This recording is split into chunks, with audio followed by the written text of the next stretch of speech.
ಇನ್ನು CBI ED ವಿರುದ್ಧ ಸಚಿವ ಬಿ ನಾಗೇಂದ್ರ ಆರೋಪ ಮಾಡಿದಂಥ ವಿಚಾರಕ್ಕೆ ಸಂಬಂಧಪಟ್ಟಂತೆ ಯಾರೇ ಆದರೂ ಸುಳ್ಳು ಹೇಳೋದಕ್ಕೂ ಒಂದು ಇತಿಮಿತಿ ಇರುತ್ತೆ ಅಂತ ಹೇಳಿ ಪರಿಷತ್ ವಿಪಕ್ಷ ನಾಯಕ ಚಲವಾದಿ ನಾರಾಯಣ ಸ್ವಾಮಿ ವಾಗ್ದಾಳಿ ನಡೆಸಿದ್ದಾರೆ.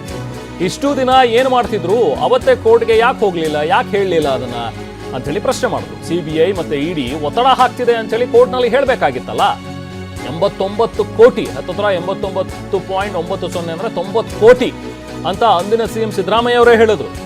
ನಾಗೇಂದ್ರ ಜೈಲಿಗೆ ಹೋದಾಗ ಇಲ್ಲದಿದ್ದ ಕಥೆ ಈಗ ಕಟ್ತಾ ಇದ್ದಾರೆ. ನಾನು ಏಟು ತಿಂದ ಹುಲಿ ಅಂತ ಬಿ ನಾಗೇಂದ್ರ ನಿನ್ನೆ ಹೇಳಿದ್ರು.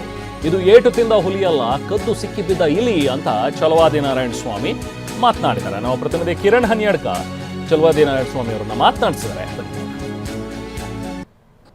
ಸಚಿವ ಬಿ ನಾಗೇಂದ್ರ ರಾಜೀನಾಮೆಗೆ ವಿಪಕ್ಷ ಬಿಜೆಪಿ ಹೋರಾಟವನ್ನು ಮುಂದುವರಿಸಿದೆ. ಇದೇ ವೇಳೆ ಸಚಿವ ನಾಗೇಂದ್ರ ಟಿವಿ9 ಜೊತೆ ಮಾತನಾಡುವಂತಹ ಸಂದರ್ಭದಲ್ಲಿ ಸಿಬಿಐ ಮತ್ತು ಇಡಿ ಬಗ್ಗೆ ಕೂಡ ದೊಡ್ಡದಾದಂತಹ ಆರೋಪವನ್ನು ಮಾಡಿದ್ದಾರೆ. ಈ ವಿಚಾರವಾಗಿ ಮಾತನಾಡೋದಕ್ಕೆ ವಿಧಾನ ಪರಿಷತ್ನ ವಿಪಕ್ಷ ನಾಯಕರಾದಂತಹ ಚಲವಾದಿ ನಾರಾಯಣಸ್ವಾಮಿ ಅವರು ಟಿವಿ9 ಜೊತೆ ಇದ್ದಾರೆ.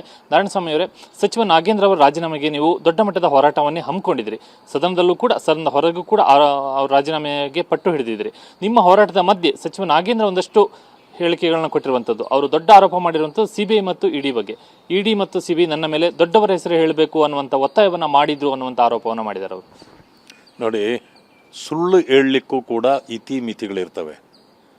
ಇಷ್ಟು ದಿವಸ ಏನು ಮಾಡ್ತಿದ್ರು ಅವರು? ಕೋರ್ಟ್ಗೆ ಯಾಕೆ ಕೇಳಲಿಲ್ಲ? ಅವತ್ತು ಕೋರ್ಟ್ನಲ್ಲಿ ಹೇಳಬೇಕಾಗಿತ್ತು, ನನ್ನ ಮೇಲೆ ಸಿ ಬಿ ಐನವರು ಅಥವಾ ಇ ಡಿ ಅವರು ಈ ರೀತಿ ಒತ್ತಡ ಹಾಕ್ತಾ ಇದ್ದಾರೆ ಅಂತ.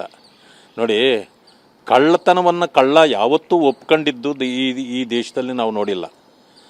ಕಳ್ಳತನ ಮಾಡಿ ನಾನು ಮಾಡೇ ಇಲ್ಲ ಅಂತಾನೆ ಮಾಲ್ ಸಮೇತ ಸಿಕ್ಕಿಬಿದ್ದಾಗ ಮೊನ್ನೆ ಆವತ್ತಿನ ಮುಖ್ಯಮಂತ್ರಿಗಳು ಸಿದ್ದರಾಮಯ್ಯನವರು ನೇರವಾಗಿ ಹೇಳಿದ್ದಾರೆ. ಇವತ್ತು ಸೋಷಿಯಲ್ ಮೀಡಿಯಾಗಳಲ್ಲಿ ಇವತ್ತು ಕೂಡ ಅವರ ವಿಡಿಯೋಗಳು ಹರಿದಾಡ್ತಾ ಇವೆ.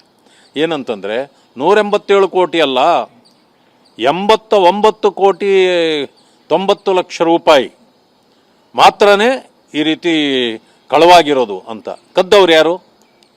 ಕದ್ದ ಮೇಲೆ ಸಿಕ್ಕಿಬಿದ್ದವ್ರು ಯಾರು? ಚುನಾವಣೆಗೆ ಅದನ್ನು ಬಳಕೆ ಮಾಡಿದವ್ರು ಯಾರು? ಇದು ಕಾಂಗ್ರೆಸ್ನ ಸಂಪೂರ್ಣ ಕೈ ಇದರಲ್ಲಿದೆ. ಅದಾದ ನಂತರ ಇವರನ್ನು ರಾಜೀನಾಮೆ ಪಡೆದ್ರು, ಅವರನ್ನು ಅರೆಸ್ಟ್ ಮಾಡಿದರು, ಜೈಲಿಗೆ ಹಟ್ಟಿದ್ರು. ಇಷ್ಟೆಲ್ಲ ಸಂದರ್ಭದಲ್ಲಿ ಇಲ್ಲದಿದ್ದ ಕತೆ, ಇದು ಕಟ್ಟುಕತೆ ಈಗ ಪ್ರಾರಂಭ ಆಗಿದೆ. ಸಿ ಬಿ ಐ ಅಥವಾ ಇ ಡಿ ಬಗ್ಗೆ ಕಾಂಗ್ರೆಸ್ ಹೊಂದಿರತಕ್ಕಂಥ ಮನಸ್ಥಿತಿಯನ್ನು ಅವರು ಬಿಚ್ಚಿಟ್ಟಿದ್ದಾರೆ. ಯಾವಾಗಲೂ ತಪ್ಪಿಸ್ಕೊಳ್ಳಿಕ್ಕೆ ಅವರು ಈ ರೀತಿ ಮಾತುಗಳನ್ನು ಆಡ್ತಾರೆ. ಇದರಿಂದ ತಪ್ಪಿಸ್ಕೊಳ್ಳಿಕ್ಕೆ ಅವರು ಸಾಧ್ಯವೇ ಇಲ್ಲ. ನಿನ್ನೆನೂ ಅವರ ಹೇಳಿಕೆಯನ್ನು ನೋಡಿದ್ದೇನೆ, ನಾನು ಏಟು ತಿಂದ ಹುಲಿ ಅಂತ. ಇದು ಏಟು ತಿಂದ ಹುಲಿ ಅಲ್ಲ, ಇದು ಕದ್ದು ಸಿಕ್ಕಿಬಿದ್ದ ಇಲಿ, ಇದು ಬೆಕ್ಕು ಇದು. ಅದರಿಂದಾಗಿ ಇವರ ಬಗ್ಗೆ ಯಾರಿಗೂ ಕೂಡ ಅನುಕಂಪ ಇಲ್ಲ. ನಾನು ಒಂದೇ ಮಾತನ್ನು ಹೇಳೋದು, ನೀವು ತಿಂದಿದ್ದೆಲ್ಲಿ? ಪರಿಶಿಷ್ಟ ವರ್ಗಗಳ ಅಭಿವೃದ್ಧಿ ನಿಗಮದಲ್ಲಿ. ಇದು ಯಾರಿಗಾಗಿ ಇಟ್ಟಿದ್ದ ಹಣ? ನಮ್ಮ ಅಣ್ಣ ತಮ್ಮಂದಿರಿಗಾಗಿ ಇಟ್ಟಿದ್ದ ಅಲ್ವಾ? ಆ ಜನಾಂಗಗಳಿಗೆ ಇವತ್ತಿಗೂ ಕೂಡ ಅವರು ಕಷ್ಟದಲ್ಲಿದ್ದಾರೆ, ಬಡತನದಲ್ಲಿದ್ದಾರೆ, ಪರಿತಪಿಸ್ತಿದ್ದಾರೆ. ಅವರಿಗೆ ನ್ಯಾಯ ಕೊಡುವುದರ ಬದಲು ಕದ್ದು ತಿನ್ನೋದು, ಅವರ ಹಣವನ್ನೇ ಕದ್ದು ತಿನ್ನೋದು ಎಷ್ಟು ಸರಿ?